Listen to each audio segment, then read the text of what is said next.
37ನೇ ರಾಷ್ಟ್ರೀಯ ರಸ್ತೆ ಸುರಕ್ಷತಾ ತಿಂಗಳ ಭಾಗವಾಗಿ 2025ರ ಈ ಒಂದು ಮಹಾನ್ ಕಾರ್ಯವನ್ನ HG insta engineering limited ಚೊಕ್ಕೇನಹಳ್ಳಿ ಖ್ಯಾತಸಂದ್ರ toll ಪ್ಲಾಜಾದಲ್ಲಿ ಉಚಿತವಾಗಿ ನೇತ್ರ ತಪಾಸಣಾ ಶಿಬಿರವನ್ನ ಮಾಡುವುದರ ಮೂಲಕ ಯಶಸ್ವಿ ಕಾರ್ಯವನ್ನ ನಡೆಸಲಾಗಿದೆ. ಈ ಕಾರ್ಯಕ್ರಮವನ್ನ ಶ್ರೀ ಕರೀಂ ಸಾಬ್ ಪಠಾಣ್ ಸುರಕ್ಷತಾ ವ್ಯವಸ್ಥಾಪಕರ ಜೊತೆಯಲ್ಲಿ ಹೆಚ್ಜಿ ಇನ್ಸ್ಟಾ ಇಂಜಿನಿಯರಿಂಗ್ ಲಿಮಿಟೆಡ್ ಆಯೋಜಿಸಿದ್ರು. ಡಾಕ್ಟರ್ ಅಗರ್ವಾಲ್ ರವರ ಕಣ್ಣಿನ ಆಸ್ಪತ್ರೆಯ ವೈದ್ಯಕೀಯ ತಂಡವು ಕಣ್ಣಿನ ತಪಾಸಣೆಯನ್ನು ನಡೆಸಿದ್ದು, ರಸ್ತೆ ಬಳಕೆದಾರರು ಮತ್ತು ಸಿಬ್ಬಂದಿಗೆ ಉಚಿತ ದೃಷ್ಟಿ ತಪಾಸಣೆ ಮತ್ತು ಸಮಾಲೋಚನೆ ಒದಗಿಸುವಲ್ಲಿ ಇವರು ಪ್ರಮುಖ ಪಾತ್ರವನ್ನು ವಹಿಸಿದ್ದಾರೆ.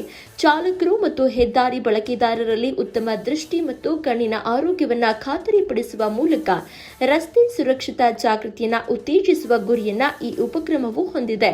ಇದು ನಿಜಕ್ಕೂ ಕೂಡ ಶ್ಲಾಘನೀಯ ಕಾರ್ಯವಾಗಿದ್ದು, ಜನಪರ ಸೇವೆಗೆ ಇದು ಮಹಾನ್ ಹೆಜ್ಜೆಯನ್ನ ಇಟ್ಟಂತಾಗಿದೆ. ಟೈಮ್ಲೈನ್ ಕನ್ನಡ ಹಾಗೂ ಯೂಟ್ಯೂಬ್, ಫೇಸ್ಬುಕ್, ಇನ್ಸ್ಟಾಗ್ರಾಂನಲ್ಲಿ ಜಾಹೀರಾತನ್ನು ನೀಡಲು ಕೂಡಲೇ ಈ ನಂಬರ್ಗೆ ಕರೆ ಮಾಡಿ.